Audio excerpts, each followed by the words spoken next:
Okay, good morning po.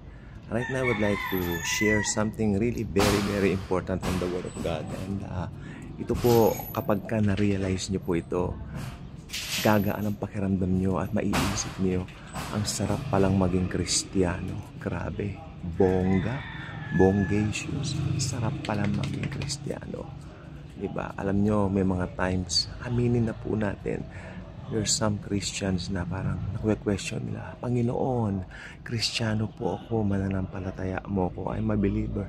And yet, bakit parang yung mga mayaman parang, yes, umaasenso, and most of them, actually karamihan po ng mayaman, tignan po natin, especially sa Pilipinas po, mostly hindi naman po believers ni Jesus unbelievers po pero may dahilan po ang lahat. So, ngayon, ang titignan po natin, ang focus po natin, hindi yung para sa kanila, kundi yung yung sinasabi ng Bible para sa ating mga believers, no? Merong ang Biblia dyan. Meron siyang, actually, direktang sagot, mga manggaw. Dami ng bunga, no? Kita nyo? So, may direkta pong answer ang Bible sa lahat ng mga pwedeng maging tanong natin. Yan ang kagandahan sa Bible. Okay, ito po salita ng Diyos ay talagang meron po siyang direktang sinasabi sa atin. Kaya ang ano ko lang po, do not lose heart, do not lose hope. Dahil ang Bible po talaga, meron po siyang direktang sagot sa bawat katanungan natin. Siyempre, ang Panginoon, alam niya, natatanong natin ng mga bagay na ito. Bakit nagpo-prosper yan? Unbeliever yan. Mga ganon. Ganyan po talaga ako. Ganyan po ako noon. Pero ngayon, tingnan natin. The Bible makes it very clear in this verse, no? Dito po sa saan na ba yun? Ano ko yata sandali lang po ha. Sa Colossians yun. Talagang sometimes we tend to, oh Lord, ba't ganito? Ba't ganyan? Believer po ako, Lord. Bakit po? Kaya diba? Kaya hindi ko na yata makita. So,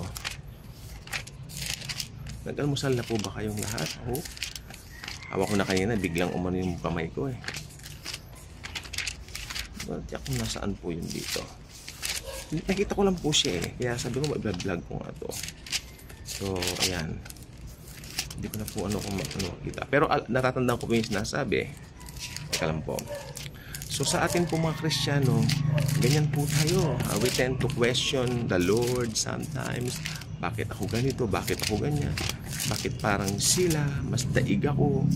Ganyan po talaga tayo At naiintindihan po ng Lord yan. The Lord is very understanding. So kung ano yung meron tayong mga pinagdadaanan sa buhay natin. Okay, nakita ko na. So, makita lang po natin to. Tayo po ay magkakaroon na ng kapayapaan. Yun, nandito po siya sa Colossians chapter ano ba to? Chapter 3. Okay? Verses 1 to 4. Ganda. Colossians chapter 3 verses 1 to 4. Tingnan po natin. So, sabi niya rito. So if then, teka lang. Ayun, Colossians chapter 3 verses 1 to 4. Salin po ito ng New King James Version. One of my favorite salin ng Biblia. If then you were raised with Christ, seek those things which are above. Diretsahan. Seek those things which are above, where Christ is, sitting at the right hand of God. Ito nang mabigat dito. Talagang parang dinidiretso tayo ni Lord. Set your mind on things above, not on things on the earth. Sa ibang salin, not on the things below. Maganda yung salin na below kasi kung merong high, merong below. Ibig sabihin low, mababa. Di ba? Huwag mong ituon. Nandito po tayo sa mundo, pero hindi tayo taga-mundo. Taga-langit po tayo. Okay? Set your mind, sa NKJV, set your mind on things above, not on things on the earth. Sabi ng Bible yan. Di ba? For you died. For you died, and your life is hidden with Christ in God. When Christ, itong pinakamabigat, who is your life appears, then you also will appear with Him in glory. Ano sinasabi ng banal na kasulatan diyan? Okay? So, ayan, pag nakikita po natin itong mga to, kaya ang suggestion ko po, buklatin natin ang salita ng Diyos. Bilang mga Kristiyano, meron po tayong gabay sa pang-araw-araw. Okay? Iba't ibang salin ng Biblia. Sa English, iba't ibang salin para makita natin. And now, you don't have to... Actually, kung gusto mo pa rin ng libro, kung gusto ko pa rin po talaga ng book, mga lumang libro ito, no? Mga books, kasi maganda pa rin po. Pero ngayon po, maganda po ngayon sa panahon natin, we can download the Bible sa App Store o sa... Yes, sa Apple Store, di ba? So, ibig sabihin yan, pwede na po nating ma-access ang Word of God ng mas mabilis, nang hindi ka gagastos. Kasi punong-puno po ng pangako ang Panginoon. Di po ba? So, we really need to just access it, receive it, bulay-bulayin po natin. Doon mo marirealize na bigatin pala tayong mga Kristiyano. At may reminder ang Panginoon sa atin sa bawat araw. Kasi alam niya, ito yung ibang Kristiyano, inamin sa akin to.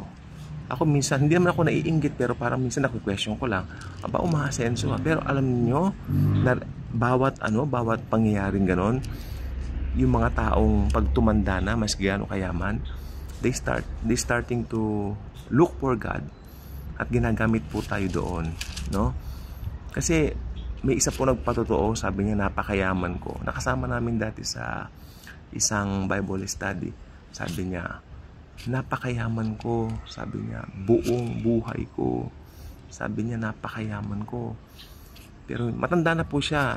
Bali, when we encounter him, at nasa 70 plus na po siya. Hindi ako naging masaya, sabi niya. Kasi may kulang pala sa akin si Christ. And pinasalamatan niya yung kanyang isa sa mga bodyguards niya dahil yun daw nagpakilala sa kanya kay Lord. Kaya wag mong maliitin ang sarili mo kahit ano pang trabaho mo. Dahil you know what? The Lord will use you kahit ano pa yan. At mas nakahihigit ka. Kung ikaw maski janitor ka lang, tapos yung isang tawag dito, yung isang kasama mo, mayaman siya pero wala siya kay Christ, mas nakahihigit ka sa kanya, maski bilyonaryo pa siya o trilyonaryo siya, pag wala siya kay Kristo. At ikaw ay ambassador ni Christ, kaya ikaw ang gagamitin niya. Wag nating maliitin yung sarili natin bilang mga Kristiyano.